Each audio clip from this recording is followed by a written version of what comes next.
Hello.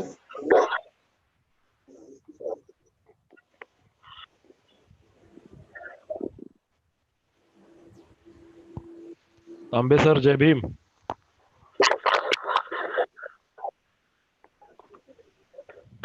हा, जय भीम. काय म्हणतो काय येतंय? कोण बोलले? काय म्हणतोस अतुल अतुल सर, प्रमोद बोलतोय. हा सर, बोला. अच्छा अच्छा. हा, काय होतं श्रीनगर काय म्हणतो? हॅलो. श्रीनगर काय म्हणते म्हटलं? श्रीनगर छान आहे, अतिशय प्लेझंट क्लायमेट आहे.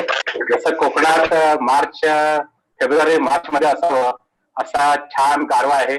रात्री रजाई घेऊन पांघरूनच ओढा झोपावं लागतं. पावसाळ्यात पाऊस अजिबात नाही आहे. आणि इथे नेस्टिंग पिरियड म्हणजे पक्ष्यांचे प्रचंड थवे घरटे आहेत. आणि माझं होम क्वारंटाईन चालू आहे. कोविडचं अजून मी 10 जूनला आलो आणि 14 दिवसाचं होम क्वारंटाईन आहे आम्हाला. बाहेर आउट स्टेटच्या लोकांना येणार आहे ना. आणि 24 ला ऑफिसमध्ये जाईल. आहेत कोविड क्लायंट आहेत. अतुल सर, मॅडम जॉईन झालेल्या आहेत, करायचं सुरू आपण. हा मॅडम, वेलकम. हो मॅडम. येस, करूया मॅडम, काही इशू नाही. मॅडम नमस्कार. प्रमोद तांबे.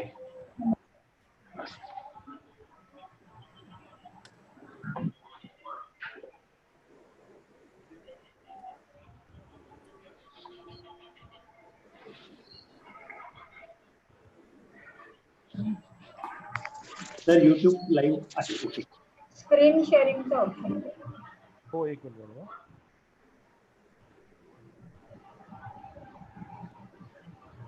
हा, आता करा मॅडम.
अतुल सर, सगळ्यांना म्यूट करून टाका.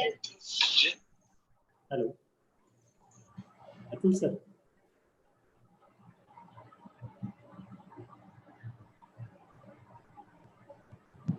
हा सर, म्यूटच म्हटलं सारे जण, काही प्रॉब्लेम नाहीये. बरोबर, सुरू करायचं सांगायचं मॅडम ना. हो हो हो, करूया सुरू. मॅडम.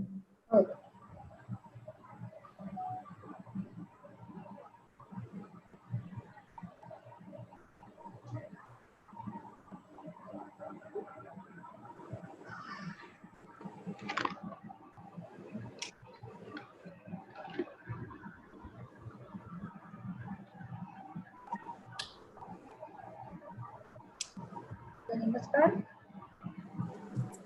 या पुढच्या सत्रामध्ये बौद्ध प्रमाण मीमांसेच्या पुढच्या सत्रामध्ये आपण आज अनुमान प्रमाणाची चर्चा करणार आहोत.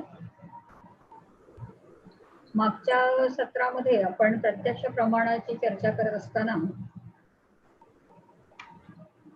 त्यामध्ये आपल्याला साक्षात होणारं ज्ञान कुठलं आणि त्यामध्ये बुद्धी, संकल्पना यांनी दिलेलं योगदान कुठलं, असं एक नेमकं विश्लेषण आपल्याला दिनांक आणि धर्मकीर्ती यांनी करून दाखवलं आणि त्यानुसार प्रत्यक्ष ज्ञानाची व्याख्या त्यांनी केली. त्याप्रमाणे कुठल्याही संकल्पनांच्या पासून मुक्त असणारं ते प्रत्यक्ष ज्ञान. पण त्या ज्ञानाला जेव्हा आपल्याला व्यवहारामध्ये आणावं लागतं किंवा व्यवहारामध्ये आणायचं असतं, त्याला जेव्हा सार्वजनिक करण्याची किंवा इतरांबरोबर ते ज्ञान शेअर करण्याची जेव्हा आपल्याला गरज भासते, तेव्हा आपल्याला अनिवार्यपणे संकल्पनांचा आधार घ्यावा लागतो. आणि मग त्यातून जे उदयाला येतं ते म्हणजे सविकल्पक ज्ञान किंवा संकल्पना आधारित ज्ञान. तेव्हा प्रत्यक्ष विषयक विधान याचा समावेश जिन्नागांनी सामान्यतः अनुमानामध्ये केलेला आहे. आणि मग अनुमानामध्ये इतरही घटक आहेत. पण आपण जेव्हा सामान्यतः अनुमान असं म्हणतो, तेव्हा आपल्याला त्या ठिकाणी लॉजिक अभिप्रेत असतं, तर्कशास्त्र अभिप्रेत असतं. आणि त्या दृष्टीने सुद्धा बौद्ध दार्शनिकांनी आपल्याला अनुमानाची एक सविस्तर आणि तपशीलवार उपपत्ती दिलेली आहे. आता आपल्याला आपल्या ज्ञानाचा आढावा घ्यायचा म्हटला तर आपल्या दैनंदिन जीवनामधलं अगदी काही टक्के ज्ञान हे प्रत्यक्ष ज्ञान असतं. म्हणजे आपली इंद्रिय आपल्याला जे बाह्य जगाचं ज्ञान करून देतात, त्यांचा वाटा आपल्या ज्ञानामध्ये किती असतो? अगदी मोजका. पण त्याच्या व्यतिरिक्त आपल्या बुद्धीचा वापर करून आपण या ज्ञानाचा विस्तार करत असतो. म्हणजे आपल्याला संवेदनातून प्राप्त झालेलं जे ज्ञान आहे ते इतर संवेदनांची जोडणं, इतर संकल्पनांची जोडणं, त्यांची तुलना करणं किंवा त्यांचं एकत्रीकरण करणं किंवा त्याच्यातून आणखी नव्याच संकल्पनांना जन्म देणं, अशी एक निरंतर प्रक्रिया आपल्या बुद्धीच्या मार्फत चालू असते. आणि ही सगळी बौद्धिक प्रक्रिया असल्यामुळे अर्थातच ती प्रत्यक्षापेक्षा वेगळी आहे. कितीतरी वेळेला आपण बाह्य जगाबद्दल किंवा इतर लोकांच्या बद्दल, इतर घटनांच्या बद्दल अंदाज व्यक्त करत असतो. म्हणजे काळे ढग दिसले की पाऊस पडेल असा आपण अंदाज वर्तवतो. आणि तो आपल्या आधीच्या अनुभवावरती, आधी अनेक वेळेला आलेल्या अनुभवावरती अवलंबून असतो. पण प्रत्येकच वेळेला काळे ढग असले म्हणजे पाऊस पडतो असं नाही.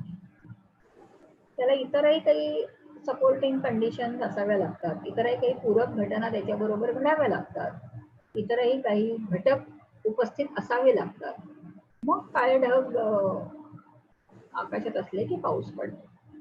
म्हणजे एक अंदाज वर्तवणं कुठल्या तरी एखाद्या घटनेच्या आधाराने किंवा कुठल्या तरी एखाद्या वस्तूच्या आधाराने इतर दुसऱ्या घटनेबद्दल किंवा दुसऱ्या वस्तूबद्दल आपण काही अंदाज वर्तवण्याचं काम करत असतो. आणि त्याच्यामधूनच आपल्याला असं म्हणजे आपल्याला हे वाटतं की असे अंदाज वर्तवणं म्हणजे तर्कशास्त्र, असं म्हणजे तर्क करणं. ही आपली एक बोली भाषेमध्ये आपण यालाच तर्क म्हणतो ना, की माझा तर्क असा आहे की, आणि मग पुढे आपण काहीतरी आपला अंदाज व्यक्त करतो. पण हे सगळे अंदाज आहेत. म्हणजे या सगळ्या अंदाजांना आपण अशा पद्धतीने जे अंदाज व्यक्त करतो त्या सगळ्या अंदाजांना ज्ञानाचा किंवा प्रमेयचा दर्जा नसतो. तो का नसतो याचं कारण ते केवळ म्हणजे गेस करतो आपण म्हणजे अंदाजे फार बोलतो सगळ्या गोष्टींबद्दल.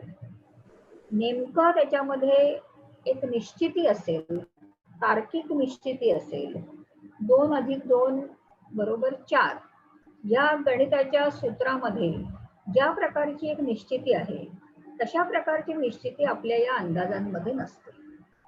आणि म्हणून त्यांना प्रमाणाचा किंवा प्रमेयचा ज्ञानाचा दर्जा नाही मिळत. परंतु प्रत्येकच वेळेला आपले अंदाज हे केवळ अंदाज नसतात, तर त्याला एक वैश्विक अनिवार्य संबंधांचा पाया सुद्धा उपलब्ध असतो.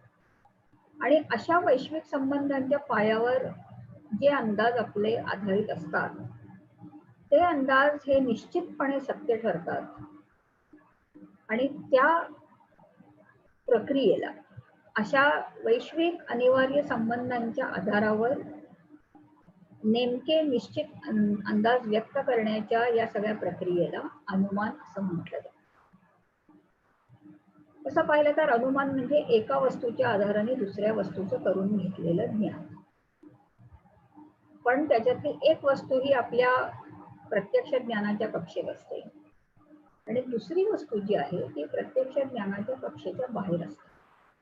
आणि म्हणून जी वस्तू किंवा जी घटना, जी व्यक्ती आपल्या प्रत्यक्ष ज्ञानाच्या कक्षेच्या बाहेर आहे तिच्याबद्दल, आपल्या प्रत्यक्षाच्या कक्षेमध्ये असणाऱ्या वस्तूबद्दल घटनेवरून, वस्तूवरून ज्ञान करून घेणं म्हणजे अनुमान.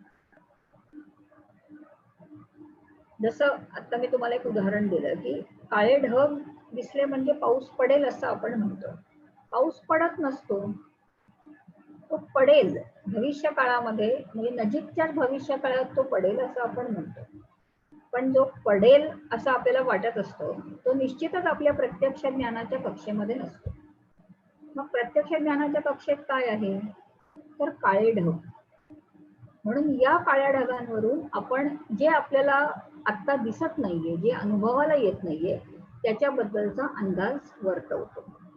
हीच अनुमानाची प्रक्रिया जेव्हा निश्चित नियमांच्या आधाराने होते तेव्हा तिला ज्ञानाचा दर्जा प्राप्त होतो.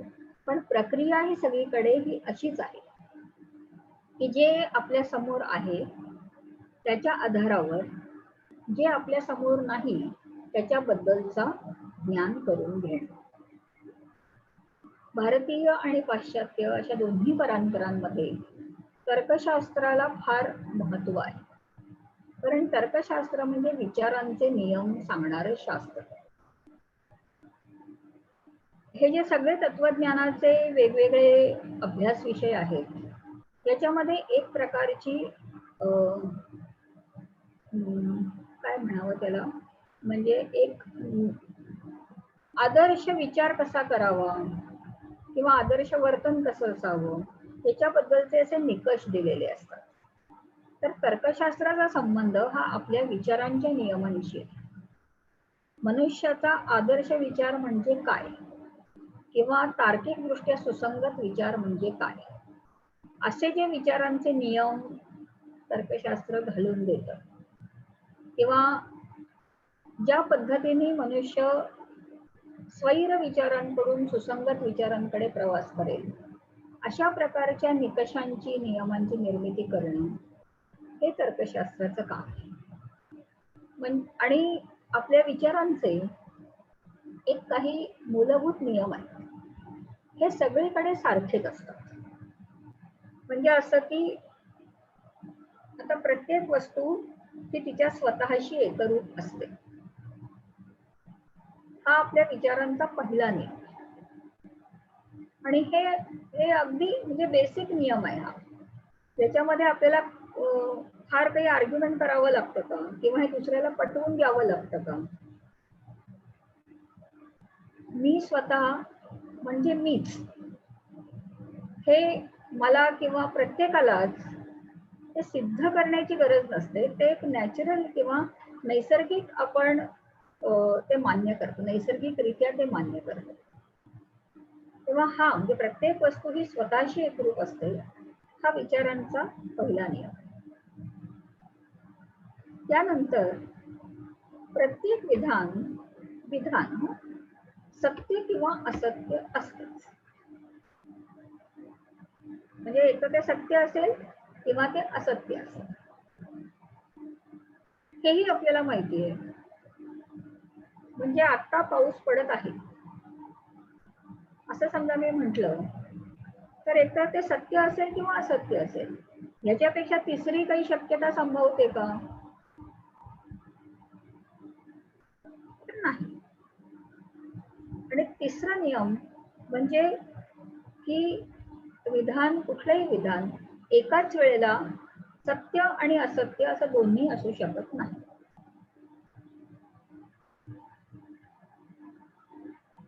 आता हे नियम बघा, हे नियम तुम्ही पृथ्वीच्या पाठीवर कुठेही गेलात तरी आपले सगळे विचार हे या 3 नियमांच्या आधारावरती उभे असतात. आपण जरी आपल्याला ते माहिती नसेल आणि आपल्या वाचनामध्ये किंवा आपल्या एकूण आतापर्यंतच्या अभ्यासामध्ये हे नियम जरी कधी आलेले नसले तरी आता जेव्हा तुम्हाला हे नियम कळले तेव्हा तुम्ही विचार करा की आपण हे गृहीत धरून चालत असतो. आणि मग ह्याच्यानंतर पुढे आपले अजून गुंतागुंतीचे विचार कसे पुढे जावेत किंवा ते सुसंगतपणे कसे पुढे जावेत या दृष्टीने तर्कशास्त्र आपल्याला इतर विविध नियमांची उपलब्धता करून देत असते.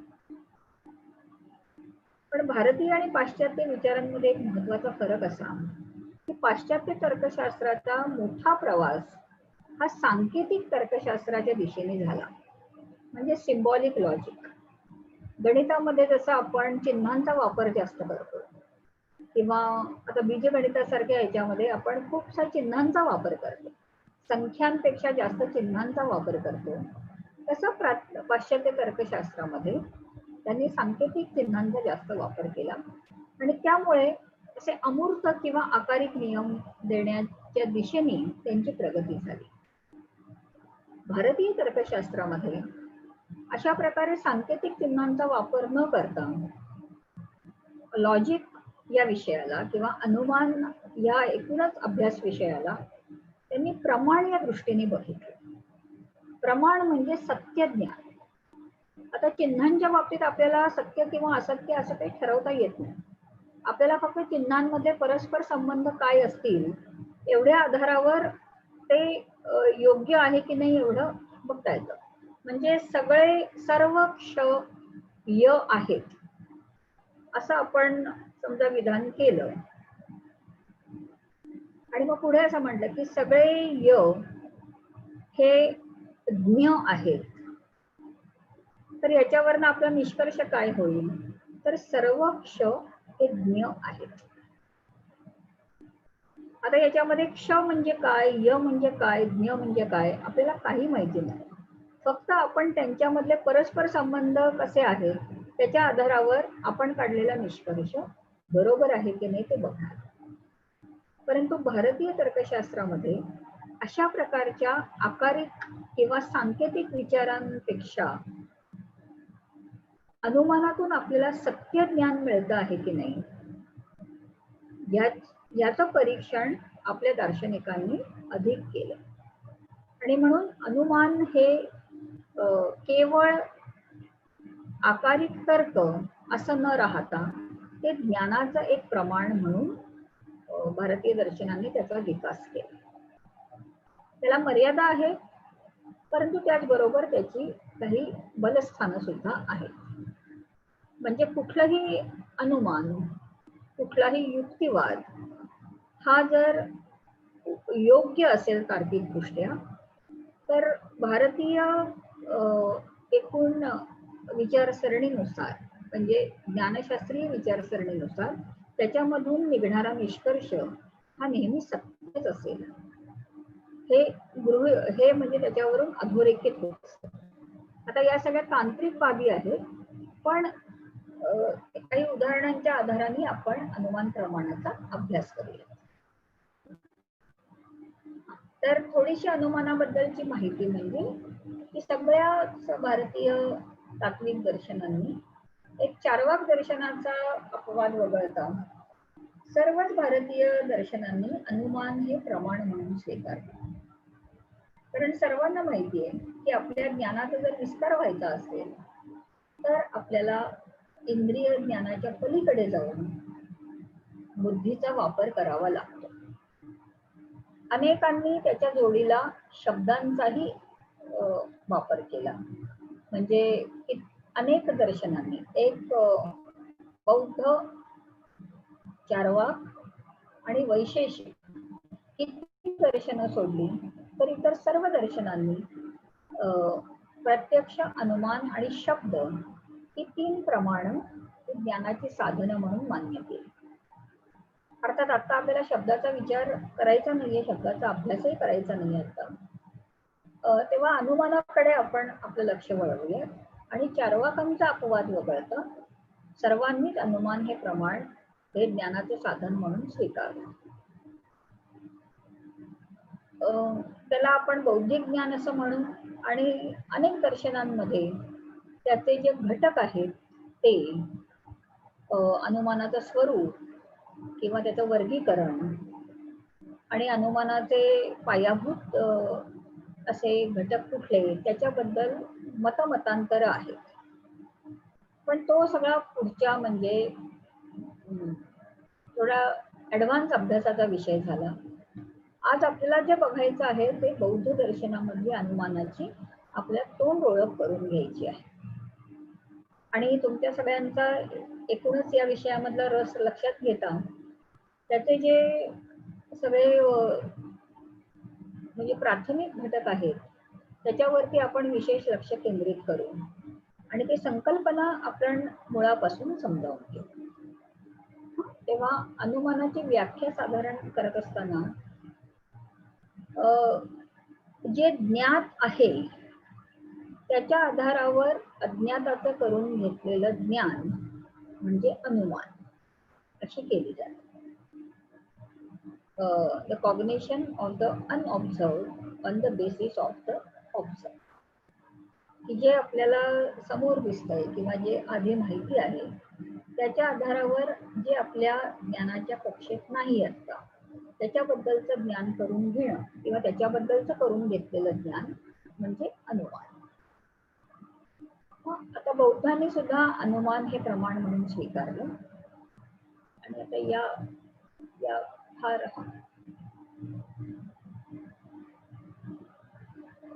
ही अनुमानाची व्याख्या बौद्ध दार्शनिकांनी म्हणजे दिन्नागांनी दिली आणि नंतर धर्मकीर्तीने ती स्वीकारली.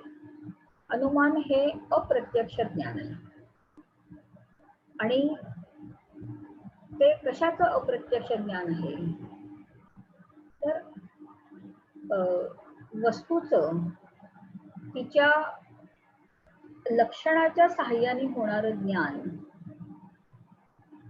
तिच्या लक्षणाच्या साहाय्याने होणारं अप्रत्यक्ष ज्ञान म्हणजे अनुमान. आता हे लक्षण म्हणजे काय किंवा हे असे जे टेक्निकल शब्द या ठिकाणी वापरलेले त्या सगळ्यांचा अर्थ आपण एकदा समजावून घेतला आणि मग त्या प्रत्येक घटकामधले परस्पर संबंध कसे आहेत हे आपल्याला समजलं की आपला अनुमानाचा अभ्यास पूर्ण झाला. ही आता आपल्याला लक्षात आलं असेल की प्रत्यक्ष ज्ञान ही एक सरळ प्रक्रिया आहे किंवा ते सरळ ज्ञान आहे. म्हणजे त्याच्यामध्ये कुठल्याही प्रकारच्या पूर्वीच्या ज्ञानाची गरज नसते किंवा कुठल्याही माध्यमाची गरज नसते. आपल्या इंद्रियांना जे थेटपणे होतं ते प्रत्यक्ष ज्ञान. परंतु अनुमानामध्ये इतका थेटपणा नाही, त्याच्यामध्ये अतिशय गुंतागुंतीच्या प्रक्रिया आहेत आणि एवढंच नाही तर अनुमान होण्यासाठी आपल्याला काही प्रकारचं ज्ञान आधी आपल्याजवळ असणं हे आवश्यक असतं. आता हे जे उदाहरण आहे या ठिकाणी दिलेलं हे साधारण अनुमानाचं उदाहरण म्हणून सगळ्याच भारतीय दर्शनांनी वापरलेलं आहे. समोरच्या डोंगरावरती आग लागलेली असावी कारण त्या ठिकाणी म्हणजे डोंगरावरती धूर दिसतो आहे. जिथे जिथे धूर असतो तिथे तिथे आग असतेच, जसं आपल्या पूर्वीच्या स्वयंपाकघरांमध्ये असायचं त्याप्रमाणे. हे एक साधारण उदाहरण म्हणून जे अनुमानाचा अभ्यास करण्यासाठी हे एक उदाहरण, एक सोपं उदाहरण आहे आणि त्याच्यामध्ये जे आपल्याला हवे ते सगळे घटक आहेत. तर या उदाहरणाच्या साहाय्याने आपण अनुमानाचे जे काय ते समजावून घेऊ. मग याच्यामध्ये आता आपल्याला दिसतात की तीन विधानं दिसतात. त्यातलं पहिलं जे विधान आहे ते म्हणजे आपल्याला जे सिद्ध करायचं आहे ते. अनुमान हे कशासाठी आपण वापरतो, तर आपल्याला काहीतरी सिद्ध करायचं असतं. ज्ञान प्राप्तच करून घ्यायचं असतं, पण काहीतरी कशाच्या तरी आधाराने कशाचे तरी अस्तित्व हे सिद्ध करायचं असतं. तर या ठिकाणी आपल्याला जे सिद्ध करायचे ते असे की समोरच्या डोंगरावर आग लागलेली आहे. ती आग आपल्याला दिसत नाही, पण आपण आगीबद्दलचा अंदाज वर्तवलेला आहे. तो कशाच्या आधाराने वर्तवलाय, तर तिथे दिसणाऱ्या धुराच्या आधाराने वर्तवलाय. तेव्हा धुराच्या साहाय्याने होणारं आगीचं ज्ञान म्हणजे अनुमान. या उदाहरणाचा आधार घेऊन जर म्हणायचं झालं तर आपल्याला असं म्हणता येईल की धुराच्या साहाय्याने होणारं आगीचं ज्ञान एखाद्या ठराविक ठिकाणी धुराच्या साहाय्याने होणारं आगीचं ज्ञान म्हणजे अनुमान.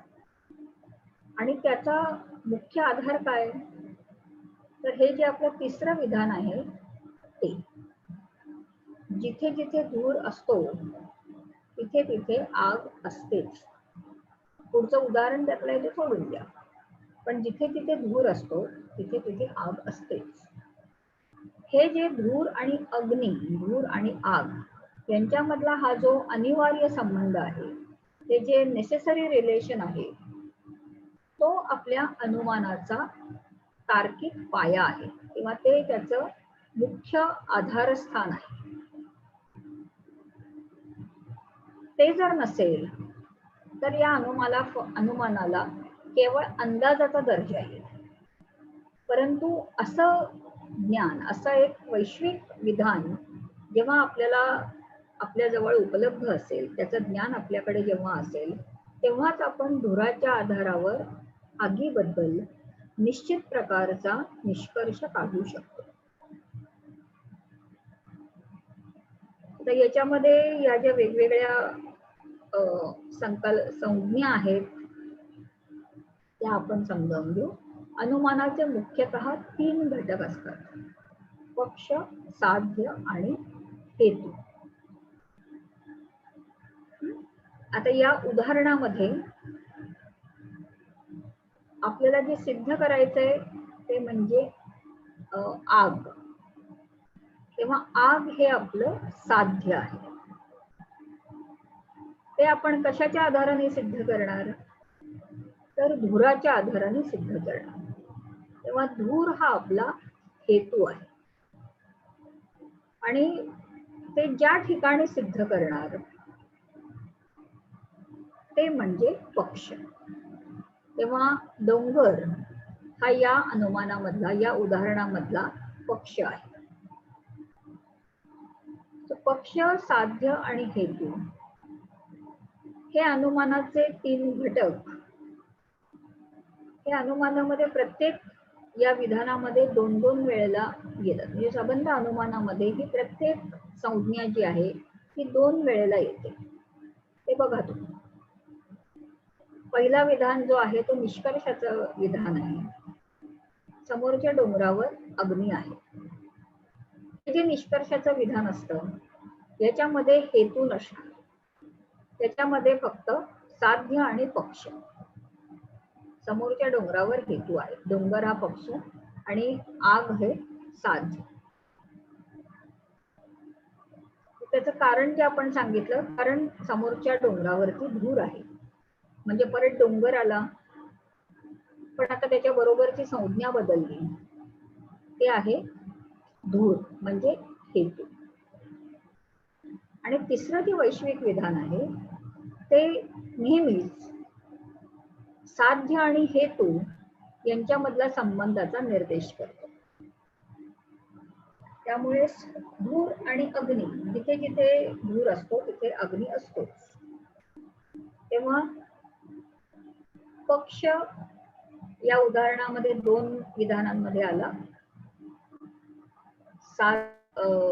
साध्य जे आहे ते सुद्धा 2 वेळेला आलं आणि हेतू हा उरलेल्या 2 विधानांमध्ये आला.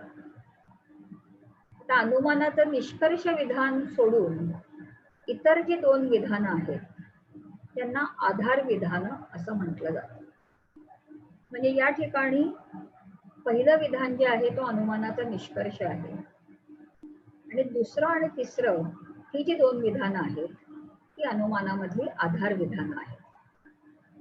निष्कर्ष विधानामध्ये पक्ष आणि साध्य असेल आणि आधार विधानांपैकी एका विधानामध्ये पक्ष आणि हेतू आणि दुसऱ्या विधानामध्ये साध्य आणि हेतू अशी या सगळ्या संकल्पनांची या संज्ञांची विभागणी झालेली असते. आणि हे म्हणजे एक अनुमानाचा फॉर्मॅट म्हणून बघितलं तर हे असंच असतं. कुठलं विधान कधी म्हणजे तुम्ही स्वतःला डोंगरावरच्या धूर अग्नीचं ज्ञान करून घेताना ती विधानं अशी उच्चारायला पाहिजेत असं नाही, परंतु तुम्हाला धुराचं ज्ञान होणं आवश्यक आहे. धूर आणि अग्नी हे कायम एकमेकांच्या बरोबरच असतात हे ज्ञान तुम्हाला असणं आवश्यक आहे. आणि हे जेव्हा दोन्ही ज्ञान तुमच्याकडे असतात त्यावेळेला तुम्हाला ताबडतोब एक निष्कर्ष तुमचं बुद्धी काढू शकते की ज्या अर्थी समोर धूर दिसतो आणि ज्या अर्थी धूर आणि अग्नी हे कायम बरोबर असतात त्या अर्थी समोरच्या डोंगरावर अग्नी असला पाहिजे, आग असली पाहिजे. अशी ही बौद्धिक प्रक्रिया आहे. आणि हेतू जो आहे म्हणजे धूर त्याचं ज्ञान आपल्याला प्रत्यक्षाने होतं. ते धूर आणि अग्नी हे कायम एकमेकांच्या बरोबर असतात हे आपण याच्या पूर्वीच्या अनुभवांमध्ये अनेकदा पाहिलेलं असतं. आणि हे जेव्हा आपल्याला माहिती असतं त्यावेळेला समोरच्या डोंगरावरती आग असेल अशा प्रकारचा निष्कर्ष आपल्याला तार्किक दृष्ट्या काढता येतो. हे सगळं हे उदाहरण आणि या संज्ञांचे एकमेकांमधले संबंध जर तुम्ही त्यांची जर कशाशी तुलना करायची असेल तर तुम्हाला कोर्टामध्ये चालणारे खटले कदाचित आठवतील. त्या ठिकाणी पुरावा देऊन एखादी गोष्ट सिद्ध करण्याचा प्रयत्न केला जातो आणि ते पुरावे सुद्धा हे समाधानकारक असायला पाहिजे. म्हणजे उगाचच याची शेंडी त्याला लावणं अशा प्रकारचे पुरावे कुठलीच गोष्ट सिद्ध करू शकत नाही. त्याप्रमाणे इथे सुद्धा समोरच्या डोंगरावर आग आहे हे सिद्ध करण्यासाठी उरलेले दोन जे आहेत ते आपण पुरावे म्हणून घेतो. तेव्हा एका अर्थी हे पुराव्याच्या आधाराने आपल्याला सिद्ध करायचंय, ते सिद्ध करण्याची प्रक्रिया आहे. पण त्याच्यासाठी आपल्याला फक्त कोर्टाचाच हवाला द्यायला पाहिजे असं नाही. आपल्या दैनंदिन आयुष्यामध्ये सुद्धा आपण या पद्धतीने अनेक गोष्टींचं ज्ञान मिळवत असतो. आणि म्हणून ज्ञानशास्त्रामध्ये किंवा प्रमाणशास्त्रामध्ये प्रत्यक्षा इतकंच अनुमान प्रमाणाला महत्व आहे. ही जर प्रक्रिया करण्यासाठी आपली बुद्धी सक्षम नसेल तर आपली बुद्धी आपल्याजवळ असण्याचा काहीच उपयोग नाही. बुद्धीचं कामच हे आहे की ज्ञात अज्ञात अशा सगळ्या गोष्टी एकत्र करून त्याच्या आधारे ज्ञानाचा विस्तार करायचा. आता या ठिकाणी ज्ञानाचा विस्तार काय आहे? आपण जर प्रत्यक्षापर्यंतच अटकून राहिलो तर आपण फक्त धुरावरतीच राहू, म्हणजे समोरच्या डोंगरावरती धूर आहे. पण जेव्हा आपल्याला धूर आणि आग याच्यामधला अनिवार्य संबंध माहिती असतो त्यावेळेला त्या धुराकडे बघून आपली बुद्धी एकदम आगीकडे झेप, ही जी आपल्या बुद्धीने घेतलेली झेप आहे हे आपल्या ज्ञानामध्ये घडून येणारं विस्तारीकरण आहे. आणि त्या दृष्टीने अनुमान प्रमाणाचं महत्व सगळ्या दार्शनिकांनी मान्य केलं आहे आणि त्यामुळे त्यांनी आपापल्या सिद्धांतांमध्ये अनुमानाची प्रक्रिया सुद्धा त्यांना जशी पटली, त्यांना जशी योग्य वाटली तशा पद्धतीने आपल्या समोर मांडण्याचा प्रयत्न केला. आता पक्ष म्हणजे काय आणि साध्य म्हणजे काय? तर पक्ष मागच्या जे उदाहरण आपण पाहिलं त्याच्यामध्ये डोंगर हा आपल्या उदाहरणातला पक्ष आहे. पक्ष म्हणजे अशी जागा की ज्या ठिकाणी साध्याचं अस्तित्व आहे किंवा कसं काय त्याच्याबद्दल आपल्या मनामध्ये कुतूहल असतं किंवा संदिग्धता असते.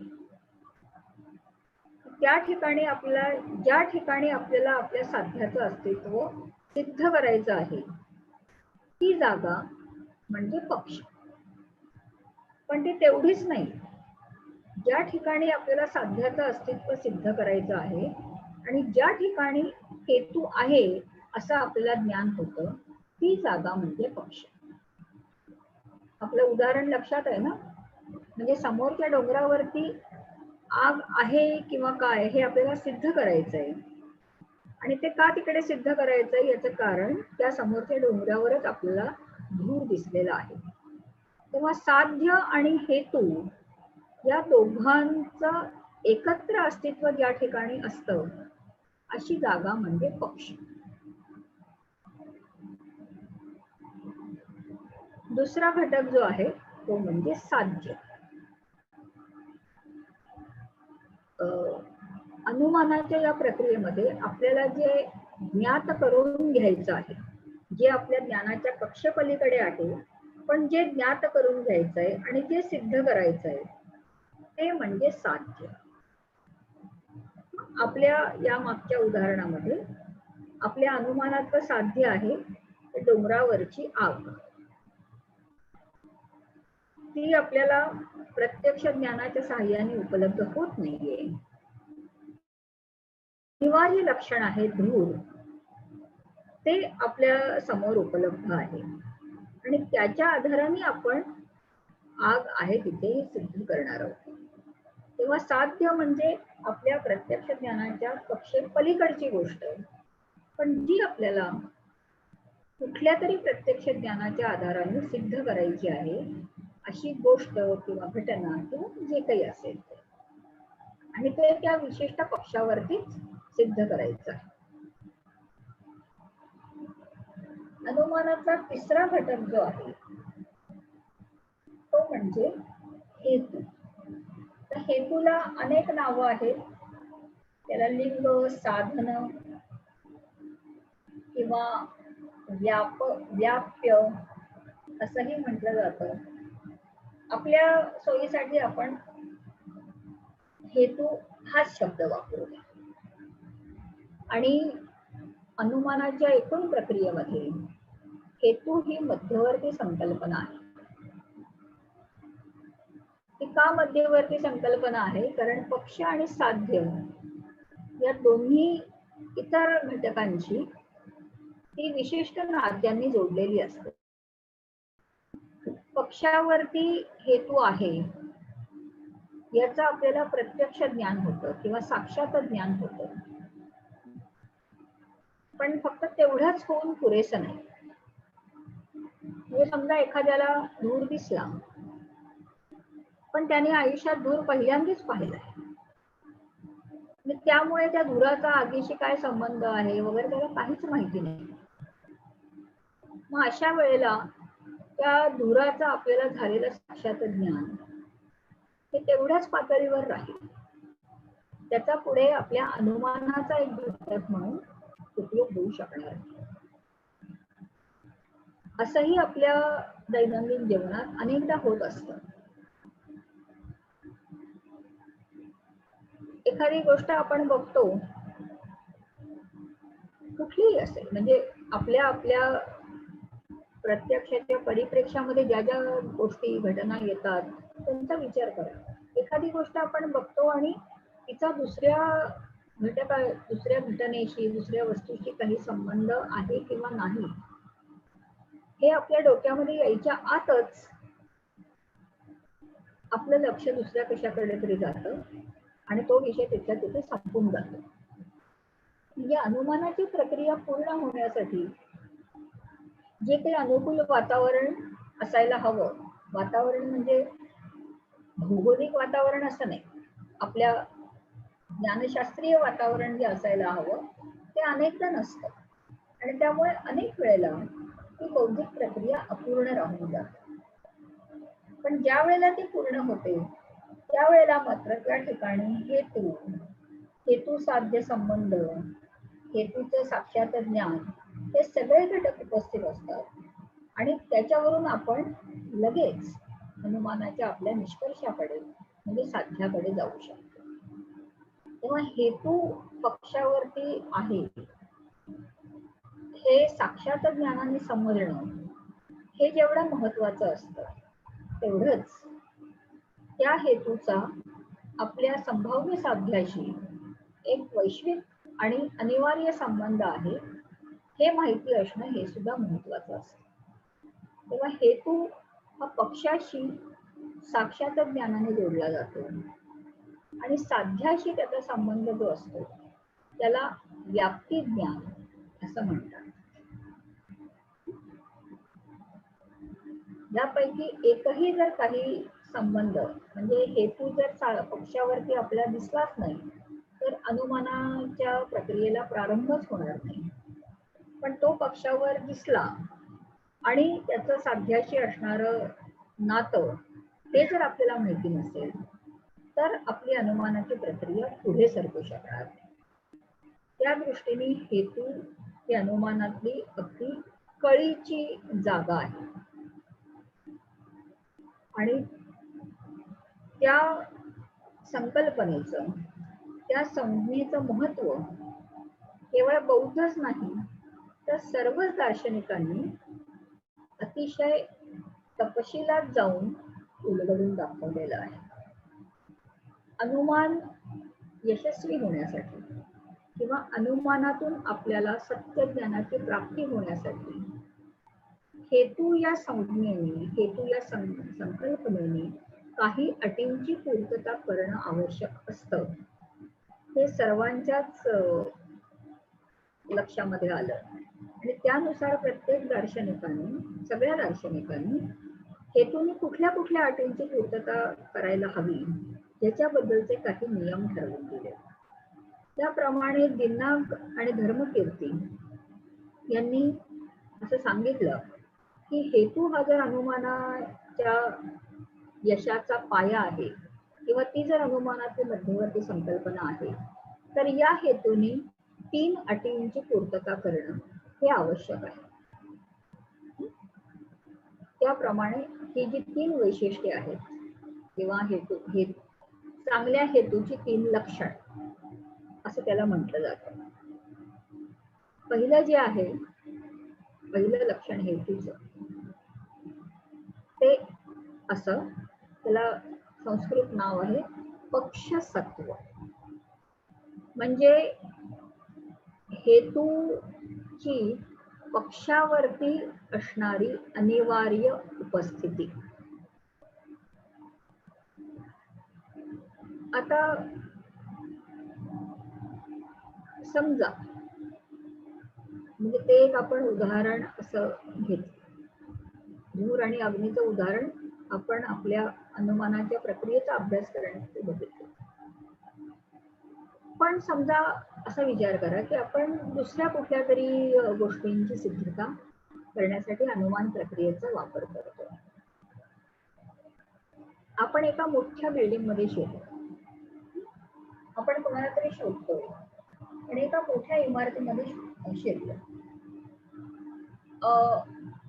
असं आपण आपल्या मित्राला किंवा मैत्रिणीला शोधतो आणि आपल्याला माहितीये की तो त्या इमारतीमध्ये आहे, पण त्या इमारतीमध्ये बऱ्याच खोल्या आहेत आणि असं आपण एकेका मजल्यावर म्हणजे अनेक मजली इमारत आहे आणि आपल्याला एकदम असं वाटलं की या मजल्यावरून माझ्या मित्राचा आवाज आला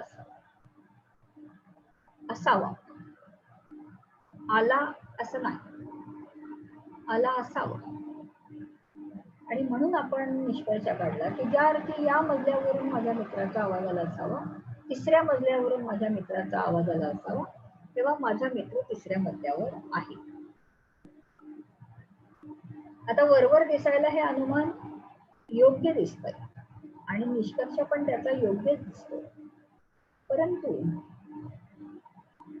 या अनुमानामध्ये माझ्या मित्राचा आवाज, ज्याच्यावरून आपण मित्र तिसऱ्या मजल्यावर आहे हा निष्कर्ष काढलेला आहे, त्याचं जे साधन आहे की माझ्या मित्राचा आवाज, तो आपण नेमका त्याच मजल्यावरून ऐकलेला नाही. म्हणजे ती आपल्याला खात्री देत आहे, ते आपण अंदाज केलेला आहे. आणि अशा उदाहरणामध्ये, अशा प्रकारच्या अनुमानामध्ये आपल्या अनुमानाचे हेतूने पहिली अट पूर्ण केली नाही असं म्हटलं जातं. पक्षसत्व याचा अर्थ अनुमानामधला जो हेतू आहे तो त्या पक्षावर आहेच ह्याचं आपल्याला ज्ञान होतं. ते ज्ञान झालं तरच आपण पुढे जाऊ शकतो, अन्यथा नाही. नाहीतर मग तो अंदाज होईल. पण आपल्याला जर केवळ अंदाज नकोय, आपल्याला जर सत्य ज्ञान पाहिजे आहे, तर आपल्या अनुमानामधल्या हेतूने ही पहिली अट पूर्ण करणं हे आवश्यक आहे. आणि पहिली अट म्हणजे पक्षसत्व, हेतूची पक्षावरची अनिवार्य उपस्थिती व्यक्तीला ज्ञात होणं. हेतूची दुसरी जी अट आहे तिला नाव असं दिलं आहे सपक्ष सत्व. आता सपक्ष ही पक्षाच्या बरोबरीची, म्हणजे पक्षामधून येणाऱ्या या दोन संकल्पना आहेत, सपक्ष आणि विपक्ष. सपक्ष म्हणजे काय म्हणायचं, समान उदाहरण. पण कशाचं समान उदाहरण? तर आपण जेव्हा असं म्हणतो की जिथे जिथे धूर आहे तिथे तिथे अग्नी आहे, हे आपण कशाच्या आधारावर म्हणत असतो? त्याच्या पूर्वी, म्हणजे आत्ता त्या डोंगरावरचा धूर दिसतोय याच्या पूर्वी अनेकदा आपण बघितलेलं आहे की आग पेटवली की त्याच्यामधून धूर निघतो. म्हणजे धूर हा आगीशिवाय निघू शकत नाही. त्यामुळे धूर जिथे जिथे आहे तो आगीमुळेच निर्माण झालेला आहे हे आपल्याला लक्षात येतं. याचा अर्थ मग स्वयंपाकघरात काम करताना हे दिसतं, आपण शेकोटी पेटवली असेल तर तिथे दिसतं, कुठल्या तरी इमारतीला आग लागलेली असेल तर तिथे आपल्याला दिसतं. धूर आणि अग्नी यांचं कायम साहचर्य आहे. आगीमुळे धुराची निर्मिती होत असते. तर ही जी सगळी उदाहरणं आहेत आधीची, याच्यामुळे आपण जिथे जिथे धूर असेल तिथे तिथे अग्नी असतोच हे विधान निश्चितपणे प्राप्त करू शकतो. या विधानापर्यंत येण्यासाठी जी जी उदाहरणं आपण पाहिलेली असतात,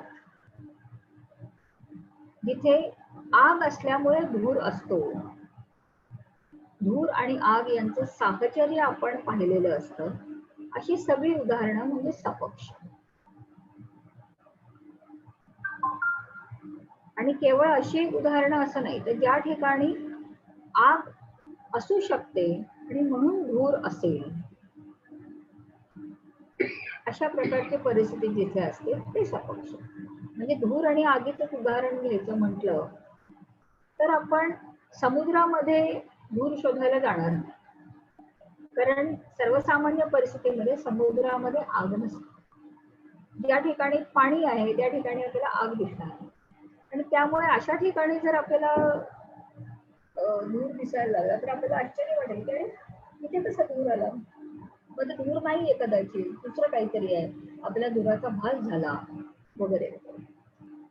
म्हणजे तार्किक दृष्ट्या ज्या ठिकाणी आग आहे त्याच ठिकाणी धूर असू शकतो. आणि असं जेव्हा धूर आणि आगीचं साहचर्य आपण याच्या पूर्वी जिथे जिथे पाहिलेलं असतं त्या सगळ्या जागा म्हणजे सपक्ष.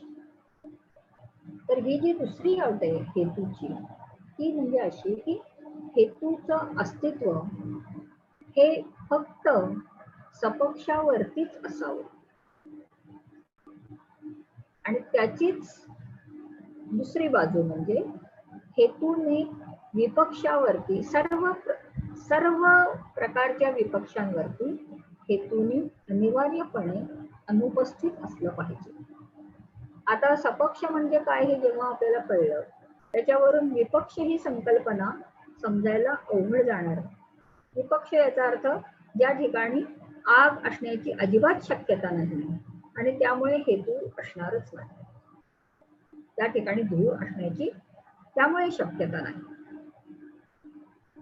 अशा अनेक जागा असतील ज्या ठिकाणी आग लागण्याची शक्यता नाही.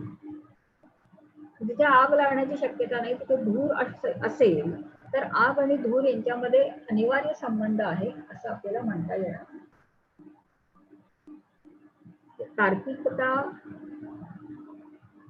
विचारांचा तार्किक प्रवास कसा असतो ते बघा.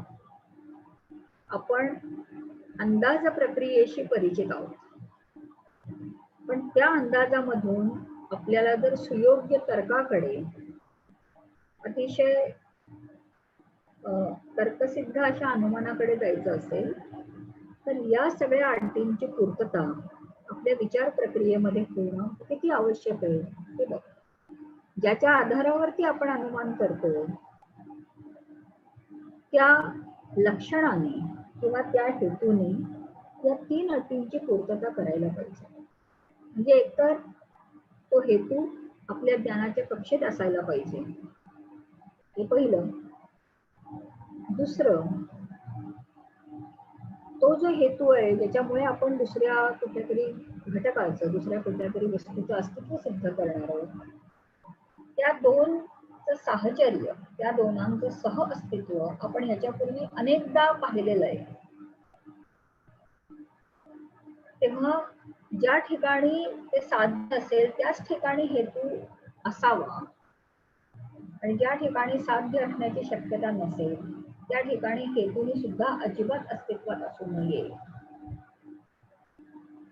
या अटींची पूर्तता झाली तरच तो हेतू आपल्या अनुमानामधला योग्य हेतू आहे आणि अशा हेतूच्या आधारावर काढलेला निष्कर्ष हाच योग्य किंवा तार्किक निष्कर्ष आहे असं म्हणता येईल.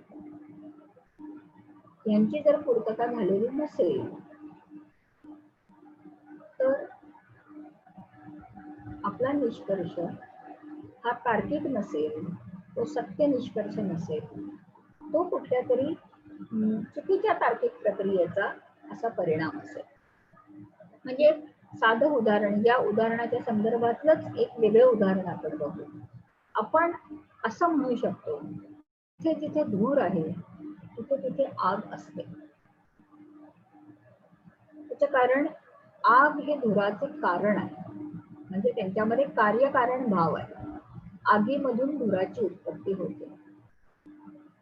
पण आपल्याला असं ठामपणे म्हणता येईल का की जिथे जिथे आग असते तिथे तिथे धूर असतोच? अनेक ठिकाणी आग जी असते ती धुराशिवाय असते. धूर निर्माण होण्यासाठी काही इतर गोष्टी आवश्यक आहेत. त्यामुळे आग ही धुराशिवाय असू शकते, पण धूर हा आगीशिवाय असू शकत नाही. एक वेगळ्या संदर्भातलं उदाहरण याच्यात घेऊया की आपण असं म्हणतो सर्व मानव मर्त्य आहेत. हे आपल्याला कोणालाही मान्य व्हायला काही हरकत नाही. सर्व मानव मर्त्य आहेत, पण सर्व मर्त्य मानव आहेत का? नाही. कारण मर्त्य जीवाची कल्पना ही मानवाच्या वर्गापेक्षा व्यापक आहे. पशु, पक्षी, वनस्पती हे सुद्धा मर्त्य आहेत, पण ते मानव नाही. त्यामुळे हा जो हेतू आणि साध्य संबंध आहे हा एकतर्फी असतो, हेतूकडून साध्याकडे. जिथे हेतू असेल तिथे साध्य असायला पाहिजे. उलट असेलच असं नाही. ज्या ठिकाणी त्या दोन संकल्पना समकक्ष असतील तिथे असू शकेल, पण अन्यथा जिथे साध्य आहे तिथे हेतू असलाच पाहिजे असं आपल्याला म्हणता येणार नाही. हे जे दुसरं उदाहरण मी तुम्हाला सांगितलं होतं ते त्या प्रकारचं हे आपल्याला पाश्चात्य दर्शनामध्ये अशा प्रकारचे युक्तिवाद दिसतात. त्याच्यामध्ये एक तो संबंध आहे तो थोडा वेगळा आहे, पण ते युक्तिवाद असा आहे की सॉक्रेटिस मानव आहे, सर्व मानव मर्त्य असतात आणि म्हणून सॉक्रेटिस मर्त्य आहे.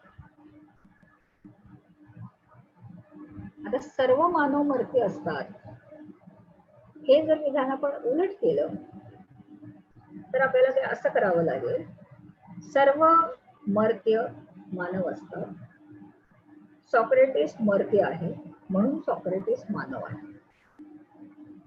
पण हे वरवर दिसायला जरी हा युक्तिवाद योग्य दिसत असला तरी मर्त्य आणि मानव यांच्यामधला संबंध आपण योग्य रीतीने मांडलेला नाही. कारण आताच मी तुम्हाला सांगितलं की मर्त्य या वर्गामध्ये मानवा व्यतिरिक्त इतरही सजीव आहेत आणि त्यामुळे जे जे मर्त्य आहे ते मानव आहे असं आपल्याला म्हणता येणार नाही. पण उलट जो जो मानव आहे तो मर्त्य आहे हे आपल्याला अतिशय तार्किक दृष्ट्या योग्य असं विधान करता येतं. तेव्हा हेतू जो आहे अनुमानातला तो हेतू आणि त्याचा साध्याशी असणारा संबंध या अनुमानामधल्या अत्यंत कळीच्या गोष्टी आहेत आणि त्याच्या आधारावरच अनुमानाची सगळी यशस्वीता ही अवलंबून असते. अनुमानाची तिसरी जी अट आहे तिचं नाव आहे विपक्ष व्यावृत्ती. आणि त्याच्यामध्ये असं सांगितलंय की हेतूने कुठल्याही प्रकारच्या विपक्षावरती अजिबात असता कामा नये.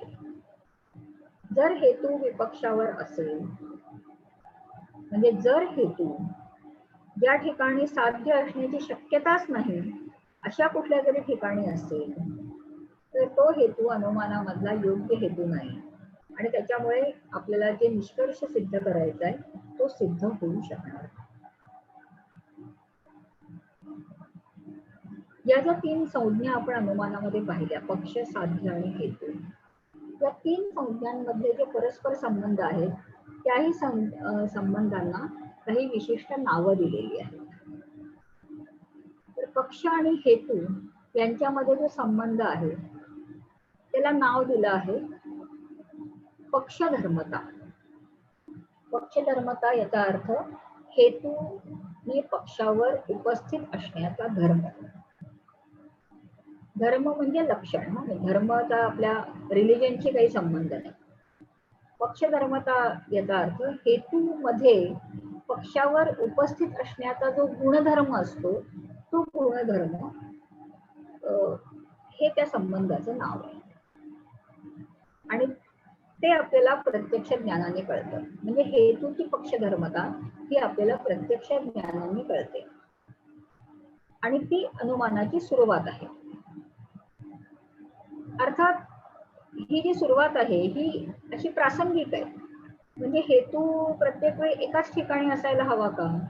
जसं आता आपण मगाच्या उदाहरणात बघितलं तर धूर काय कायम डोंगरावरच आपल्याला दिसायला पाहिजे का? नाही, तो एखाद्या इमारतीतून सुद्धा दिसेल किंवा ज्या ठिकाणी शेकोटी केलेली असेल त्या ठिकाणी सुद्धा आपल्याला तिकडनं धूर येतात दिसेल. तेव्हा कुठल्या जागी तो धूर दिसणं हे प्रासंगिक आहे. त्याच्यामध्ये असं अनिवार्य काही नाही. फक्त आवश्यक काय आहे तर हेतू त्या ठिकाणी उपस्थित आहे आणि तो आपल्याला प्रत्यक्ष ज्ञानाने ज्ञात झाला हे आवश्यक आहे. दुसरं जे दोन घटक आहेत त्यांच्यामधला संबंध म्हणजे साध्य आणि हेतू यांच्यामधला जो संबंध आहे त्या संबंधाला व्याप्ती संबंध असं म्हटलं जातं. त्याला साहचर्य नियम किंवा अविनाभाव अशी सुद्धा नावं आहेत. दिनांक आणि धर्मकीर्ती यांनी अविनाभाव या शब्दाचा वापर जास्त केलाय. किंवा मग व्याप्ती संबंध हे सर्वांना कॉमन असणारा शब्द आहे. हा जो संबंध आहे हा सर्वसामान्य संबंधासारखा नाही. म्हणजे तो प्रासंगिक संबंध नाही, तर तो अनिवार्य संबंध आहे. तो काही उदाहरणांपुरताच मर्यादित संबंध नाही, तर तो सार्वत्रिक संबंध आहे. आता समजा आपल्या कामाच्या ठिकाणी, आपण सगळेच वर्किंग लोक आहोत म्हणून कामाच्या ठिकाणी दोन व्यक्ती त्या कायम एकमेकांच्या बरोबर येतात. म्हणजे येता जाता प्रत्येक प्रसंगी, जेवणाच्या सुट्टीमध्ये किंवा इतर वेळेला कुठे मीटिंगला जाताना, जेव्हा जेव्हा आपल्याला ते दिसतात आपल्या कामाच्या ठिकाणी, तेव्हा तेव्हा त्या दोन्ही व्यक्ती एकमेकांच्या बरोबर असतात. म्हणजे एक असेल तर दुसरी असणार इतकं आपण त्याच्याबद्दल आपल्याला खात्री असते. समजा एखाद्या ठिकाणी आपण त्यांच्यापैकी एकाला बघितलं, कॅन्टीन मध्ये समजा आपण एकाला बघितलं, तर आसपास कुठे दुसरीही व्यक्ती असणारच असा आपला अंदाज असतो आणि अनेक त्यातून बरोबर ठरतो. आता एक दिवस असा होता की काही कारणाने त्यांच्यामध्ये एक व्यक्ती ऑफिसला येऊ शकत नाही. आपल्याला हे माहिती नाही, पण त्याच्यापैकी एकच जण आलंय, दुसरी व्यक्ती आलेली नाही. पण हे आपल्याला माहिती नसल्यामुळे ऑफिसमध्ये आपण जेव्हा त्या एका व्यक्तीला बघतो तेव्हा आपण हे गृहीत धरतो की दुसरी व्यक्ती सुद्धा असेल आणि त्याप्रमाणे आपण त्या व्यक्तीशी काही संभाषण करू लागतो. पण मग आपण चुकीच्या दिशेने जातो, म्हणजे आपले विचार चुकीच्या दिशेने जातात आणि ती व्यक्ती दुसरी व्यक्ती आली असेल हे आपलं गृहीतक खोटं ठरलं. आता हे गृहीतक का खोटं ठरलं? त्याचं कारण त्या दोन व्यक्ती एकमेकांच्या बरोबर येतात आणि कायम एकमेकांच्या बरोबर असतात. हे जरी आपण हजारो वेळेत पाहिले असलं तरी सुद्धा एखादा प्रसंग असा येऊ शकतो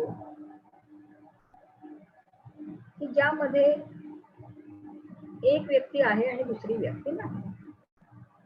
हे तार्किकदृष्ट्या अशक्य आहे का? म्हणजे 2 + 2 = 5 हे जसं अशक्य आहे तसं एक व्यक्ती असेल तर दुसरी व्यक्ती असायलाच पाहिजे हे इतकं गणितीय सत्य आहे का? नाही. ते परिस्थितीवर अवलंबून अशी ती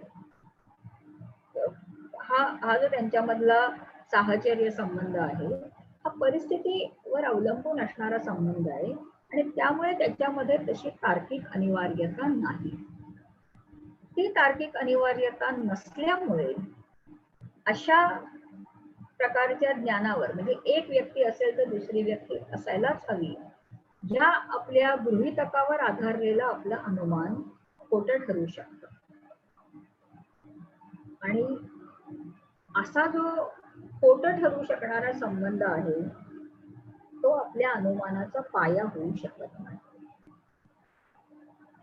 त्याचा पाया होणारा जो संबंध असतो तो कधीही खोटं न ठरणारा असा असतो.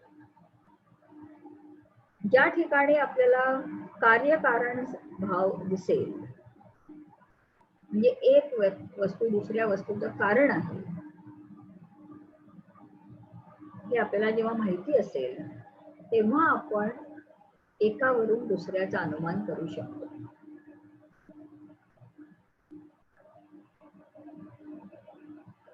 कारण कार्य संबंध हा एक प्रकारे अनिवार्य संबंध आहे किंवा किंवा मगाशी जसं मानव आणि मर्त्य या दोन संकल्पनांमधला जो संबंध आहे, एकदेशीय संबंध आहे किंवा एका दिशेने जाणारा संबंध आहे.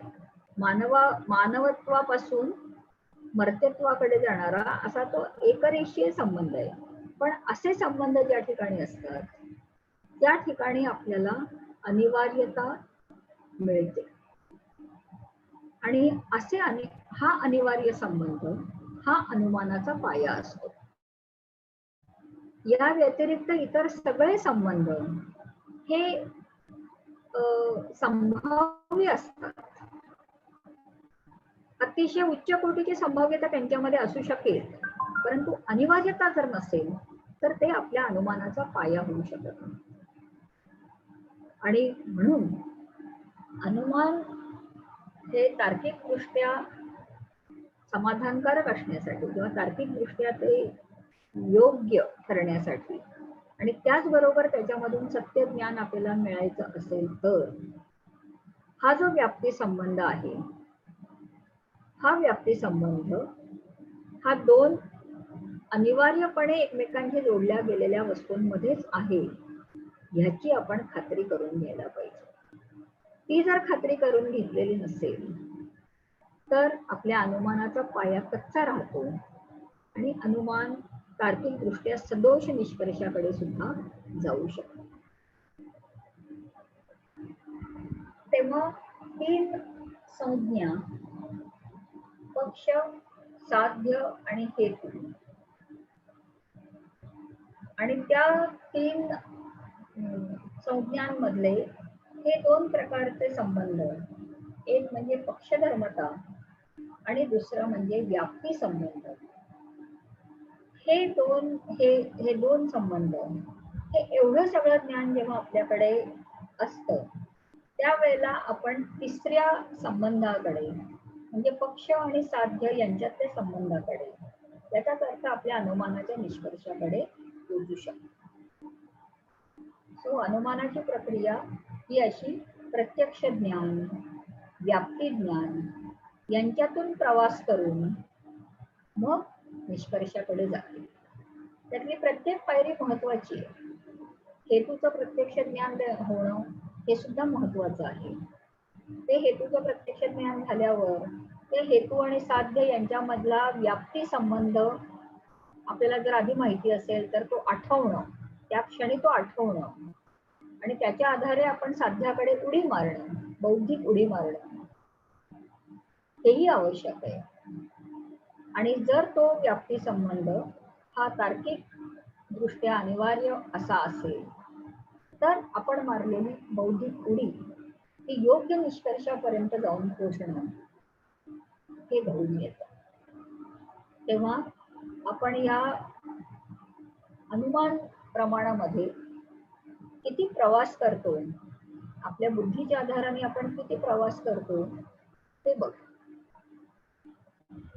ते आपण सगळेच जण करत असतो. फक्त व्यवहारामध्ये अनेकदा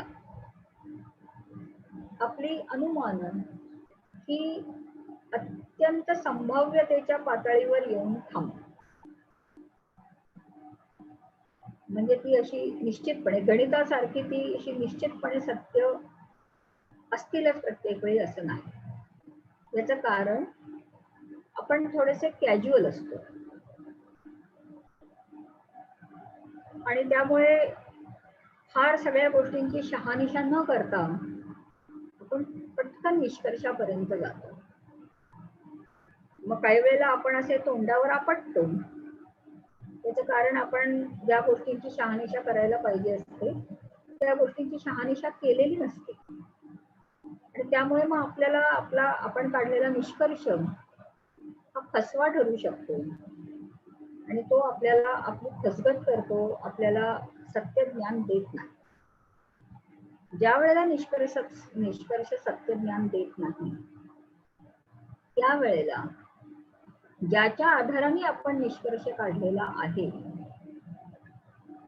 त्या हेतूने कुठल्या अटीची पूर्तता केलेली नाही तेवढं फक्त आपण शोधून काढायचं. म्हणजे त्या हेतूने पहिल्या अटीची पूर्तता केली आहे की नाही. आता हेतूने त्या अटीची पूर्तता करणं याचा अर्थ आपणच त्या हेतूला ती अट अटीची पूर्तता करण्यापासून दूर करणं. म्हणजे आपणच तो हेतू नीट व्यवस्थित त्याचं ज्ञान करून घेतलं नसेल तर हेतूच्या बाबतीत गफलत होऊ शकते किंवा त्याच्या आधारावर आपण ज्याचा निष्कर्ष काढणार तो कदाचित आपण असा लांब लांबचा संबंध जोडलेला असू शकतो. एक उदाहरण तुम्हाला सांगते अनुमानाचं. त्याच्यामध्ये हेतूने कुठे गफलत केली आहे तर तुमचं तुम्ही शोधा. त्या अनुमानाचं उदाहरण असं आहे, सर्व द्विपाद प्राण्यांना बुद्धी असते.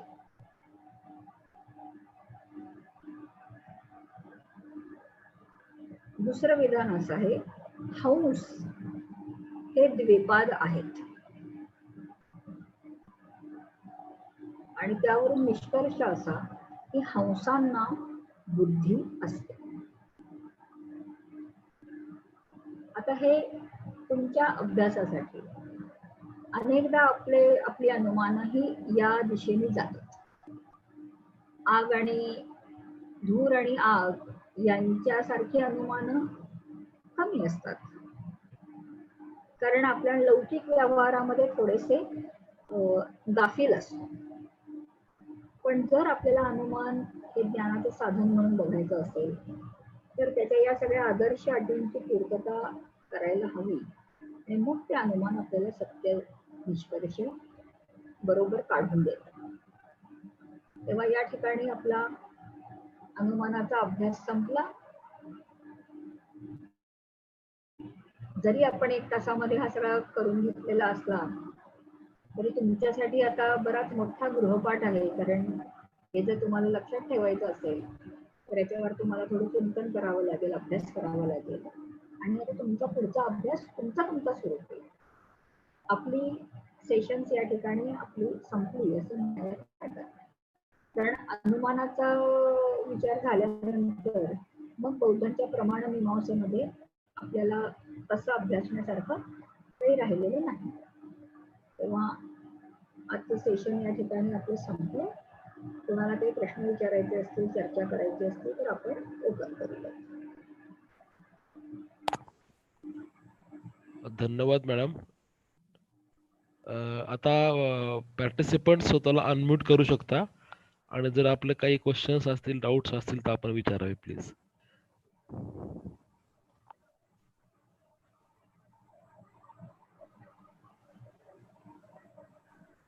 Yes, anybody.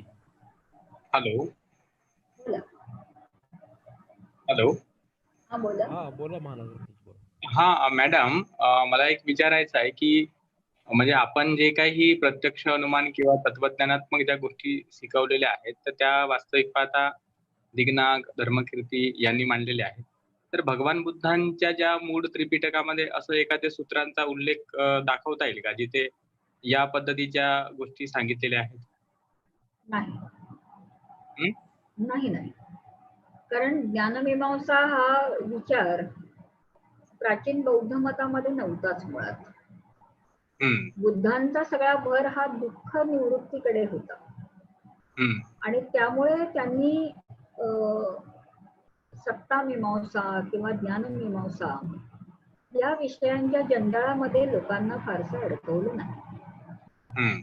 त्यांनी दुःखांची कारणं आणि दुःख निवृत्तीचा मार्ग काय याच्यावरती भर दिला आणि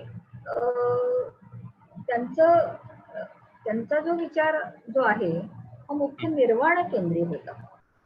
हो, बरोबर. त्यानंतरच्या काळामध्ये जो बौद्ध विचारांचा प्रवास झाला सगळा, त्यामध्ये त्यांनी मांडलेला विचार सगळ्यांनी आत्मसात केलाच. पण असं असतं ना की बौद्धांचा म्हणजे बुद्धांचा विचार, भगवान बुद्धांचा विचार हा एक त्याला आपण काय म्हणावं आता, म्हणजे तुम्ही त्याला असं म्हणाल का की तो धर्मग्रंथ आहे. अभिधर्म त्याचं हम्म. स्थान काय बौद्ध परंपरेतलं. सुत्त पिटक, विनय पिटक, अभिनंबन पिटक यांचं स्थान म्हणजे ते असे धर्मग्रंथ आहेत, हम्म. बुद्ध वचन आहेत ती. आणि त्यामुळे त्यांचा दर्जा हा सर्वोच्च आहे.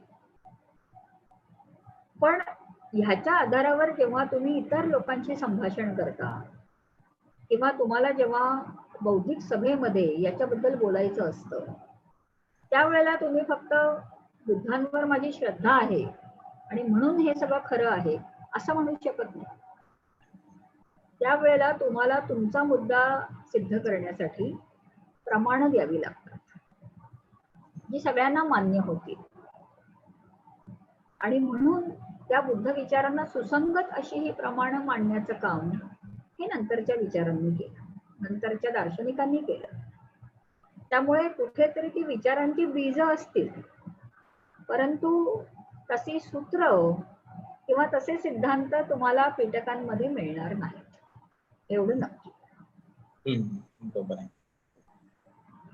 नाही, मग आता हे जे दार्शनिकांनी ही जी मतं नंतरच्या काळामध्ये आपल्या बौद्ध दार्शनिकांनी जी मांडली, तर त्याच्या मागे काहीतरी मूलभूत कारण आहेत. हो. कारण त्या मूलभूत कारणांवर सुद्धा आपण जर प्रकाश टाकला मॅडम, तर हे समजू शकेल की बुद्ध धर्माच्या बाबतीमध्ये ज्या प्रतिक्रांत्या झाल्यात किंवा जे चर्चासत्र पूर्वी राबवले जायचे राजांकडून आणि त्याच्यात जो वादविवाद केला जायचा आणि त्याच्यात जो जिंकेल त्यांना मानसन्मान दिला जायचा आणि त्याचा देव किंवा त्याचा परमेश्वर किंवा त्याची जी विचारधारणा ती श्रेष्ठ समजली जायची. तर हे आपल्या भारतामध्ये बुद्ध धर्माला लोप होण्याचं सर्वात मोठं कारण आहे, नाही का? आपण त्याच्यावरही थोडा प्रकाश टाकावा. नाही, हे सगळं कसं आहे म्हणजे याचा तसा तत्वचर्चेशी संबंध येत नाही. हा इतिहासाचा किंवा म्हणजे सोशल हिस्ट्रीचा हा विषय होतो किंवा म्हणजे राजकीय इतिहासाचा विषय होतो. आणि मी या विषयांचा एवढा अभ्यास केलेला नाही. त्यामुळे बौद्ध धर्माला मिळालेला राजाश्रय किंवा नंतर त्याचं भारतातून झालेलं उच्चाटन वगैरे या सगळ्या घटनांचा किंवा या सगळ्या घटनाक्रमांचा तत्वज्ञानामध्ये आम्ही अभ्यास करत नाही. बरोबर. बुद्धांनी जो विचार मांडला तो तपशिलात जाऊन त्याचा अभ्यास करणं हे आमचं काम आहे. आणि त्यामुळे मग सुरुवातीला त्यांनी धम्माच्या स्वरूपात आपल्याला सांगितलं. त्यानंतर त्या बुद्ध विचारांच्या आधारावरती 4 दर्शनं उदयाला आली, वैभाषिक, सौत्रांतिक, विज्ञानवादी आणि माध्यमिक. सर्व दर्शन संग्रहामध्ये त्या 4च दर्शनांचा उल्लेख आहे त्यावर. अगदी अगदी आहे ना. म्हणजे आता सर्व दर्शन संग्रह कधी लिहिला गेला? साधारण 15व्या शतकामध्ये, 15व्या-16व्या शतकामध्ये. आता त्यावेळेला बौद्ध धर्म भारतात नव्हताच. म्हणजे जो प्राचीन बौद्ध धर्म होता तो भारतातून बहिष्कृत झालेला होता. बहिष्कृत म्हणजे त्याचं उच्चाटन झालेलं होतं. पण तरी सुद्धा भारतीय तत्वज्ञान म्हणून त्या बौद्ध परंपरेतल्या या 4ही दर्शनांचा उल्लेख सर्व दर्शन संग्रहामध्ये केलेला आहे. म्हणजे प्राचीन भारतीय तत्वज्ञान याच्यामध्ये बौद्ध धर्म त्याचबरोबर बौद्ध परंपरेमधली पुढची 4 दर्शनं ही समाविष्ट आहेत. आमचा दृष्टिकोन हा असा इतिहासापेक्षा थोडा वेगळा आहे.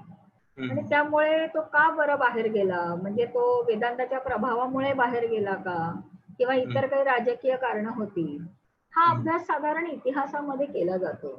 आपण जर समजा इतिहासाची चांगली पुस्तकं शोधून काढली, वाचली, तर आपल्याला त्या कारणांचा उलगडा होऊ शकेल.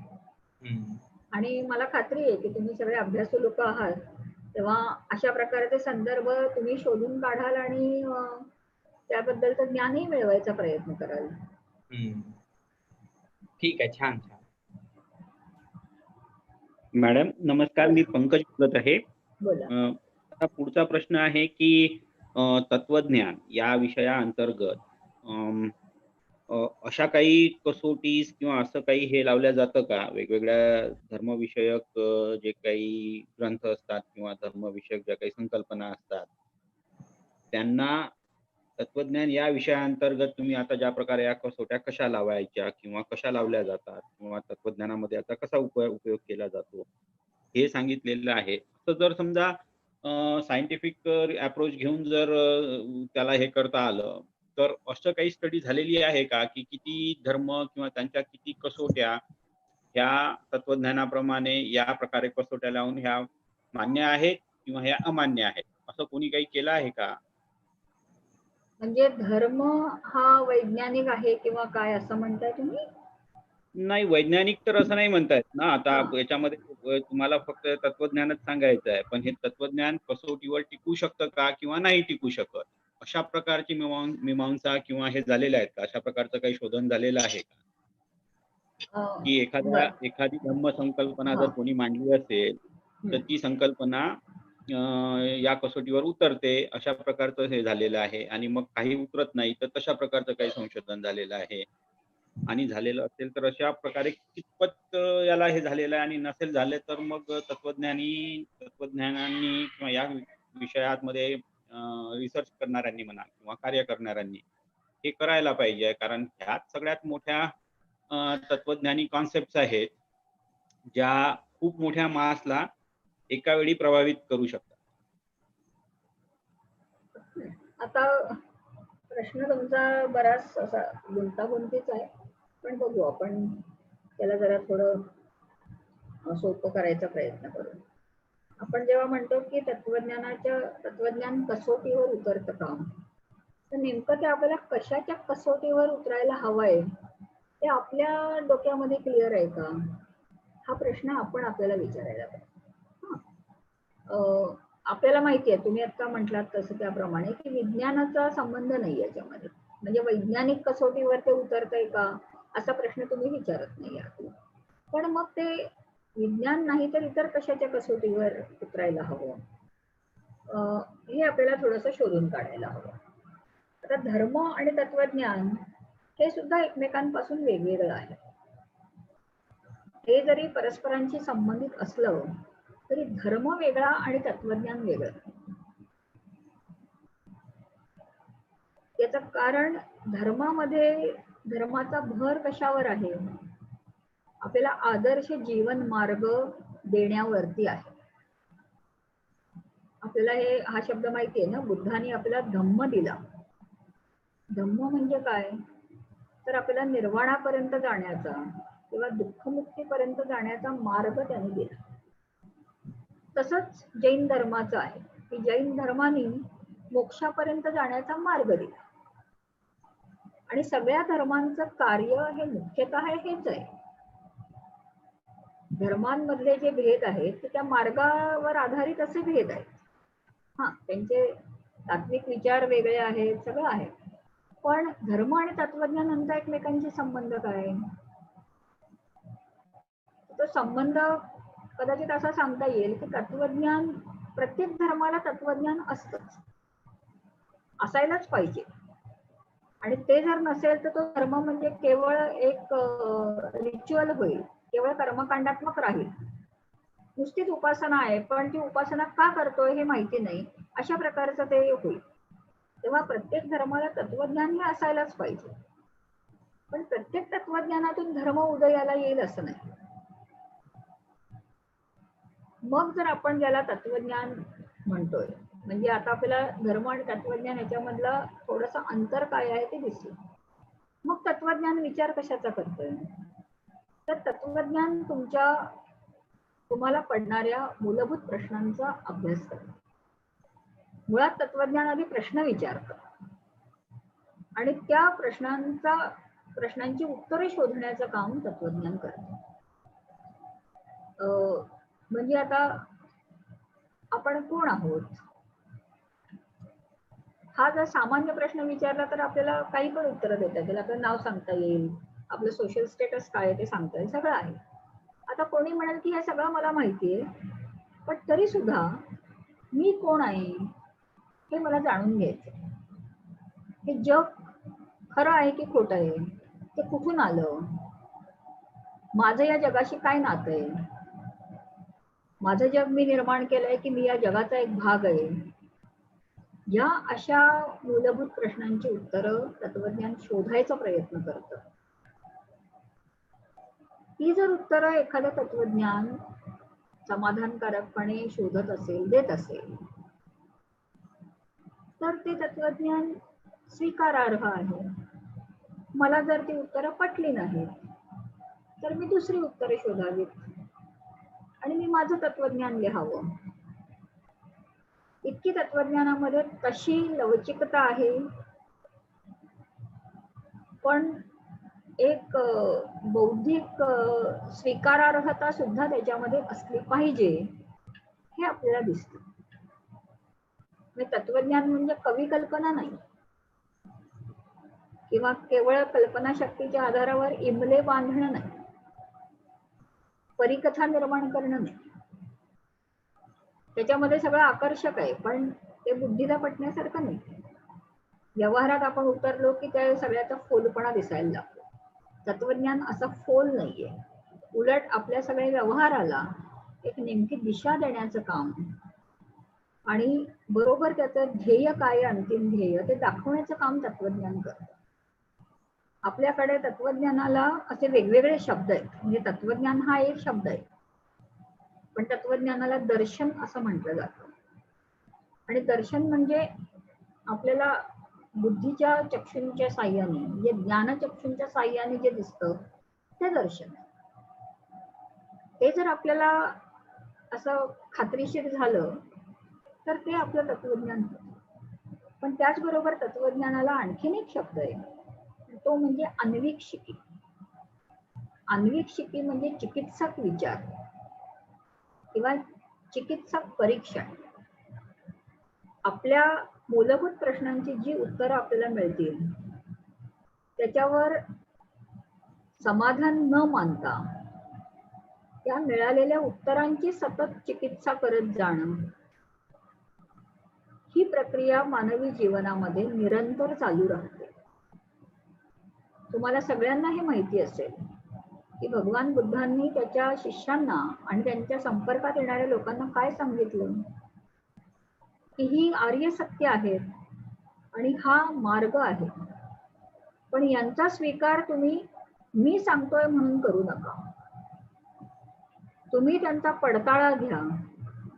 तुम्हाला जर पटली ती तरच स्वीकारा, नाही पटली तर टाकून द्या. केवढं वैचारिक स्वातंत्र्य येते. आणि अनेकदा आपल्याला लक्षात येतं की एवढं वैचारिक स्वातंत्र्य पेलण्याची आपली क्षमता सुद्धा नसते. कारण आपल्याला कुठेतरी थांबायचं असतं. आणि मग मनुष्य कुठे थांबतो? ज्या ठिकाणी त्याला बुद्धीला एक ठराविक समाधान मिळेल त्या ठिकाणी मनुष्य थांबतो. आणि मग तिथे तुम्ही जो म्हणताय की त्याचा पडताळा आलं, त्या ते तत्वज्ञान त्या कसोटीवर उतरलं, असं त्या मनुष्याला वाटतं. मला असं वाटतं की तुम्हाला जे विचारायचं होतं ते सांगायचा मी माझ्याकडनं प्रयत्न केला.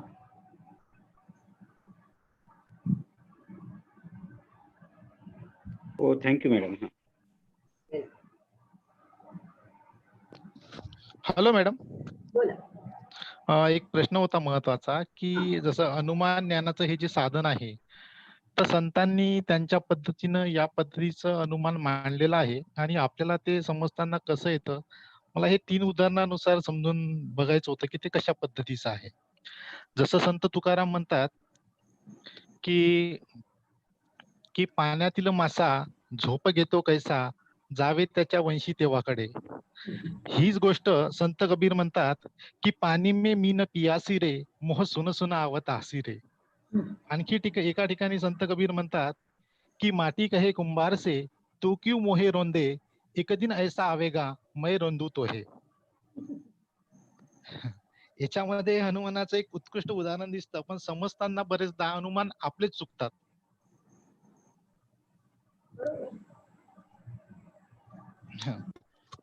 आपले ही जी तुम्ही आता सगळी उदाहरणं दिलीत ना, त्याला अनुमानाच्या परिभाषेमध्ये दृष्टांत असं म्हटलं जातं. बरोबर.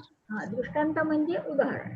म्हणजे जसं आपण मगाशी म्हटलं की जिथे जिथे धूर आहे तिथे तिथे अग्नी आहे, आणि हे सिद्ध करण्यासाठी आपण जी उदाहरणं देतो ती म्हणजे दृष्टांत.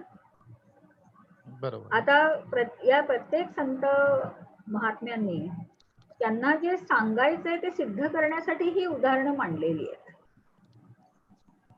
की बरोबर. तुकारामांना असं म्हणायचं असेल की एखाद्याचं दुःख किंवा एखाद्याची परिस्थिती कशी कळणार, तर आपण त्या त्या ठिकाणी गेल्याशिवाय किंवा आपण ते झाल्याशिवाय आपल्याला ते कळणार नाही. म्हणजे पाण्याला माशाला पाण्यामध्ये झोप लागते की नाही हे आपण मासा झाल्याशिवाय आपल्याला कळणार नाही. बरोबर. त्यांना काहीतरी त्याच्यातून त्यांना आणखीन वेगळा संदेश द्यायचा आहे, तो ते असे प्रतिकात्मक भाषेमध्ये आपल्याला देत आहेत. तीच गोष्ट कबीरांची आहे. आणि पुढे मग तीच गोष्ट आहे की मातीमध्येच आपण सगळे आपण म्हणतो ना आपलं शरीर पंचमहाभूतांचं बनलेलं आहे, आणि त्याच्यामधलं एक महाभूत जे आहे ते म्हणजे पृथ्वी, म्हणजे माती.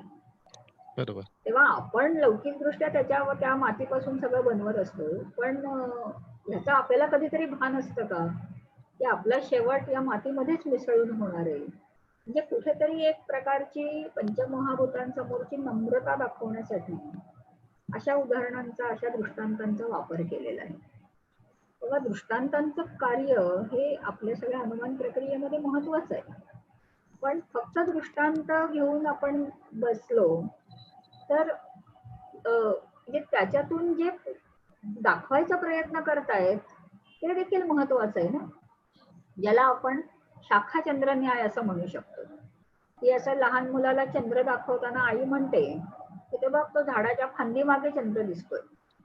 आता झाडाची फांदी कुठे, चंद्र कुठे, पण ती फांदी हा चंद्राकडे बघण्याची दिशा मिळण्यासाठी एक आधार होतो, तो पॉइंटर होतो. तशी ही सगळी उदाहरणं ही पॉइंटर आहेत. काहीतरी वेगळं म्हणजे मोठं तत्व ते आपल्याला सांगण्याचा प्रयत्न करतायत. तर दृष्टांतांमध्ये अडकून पडण्यापेक्षा ते मोठं तत्व काय सांगतायत आपल्याला ते आपण म्हणजे ज्ञानाची आपली कक्षा वाढायला लागली की दृष्टांतांपेक्षा दृष्टांतांमधून निर्देशित केलेलं मोठं तत्व आपण जाणून घ्यायचा प्रयत्न करायला पाहिजे. बरोबर. Thank you madam. Thank you madam.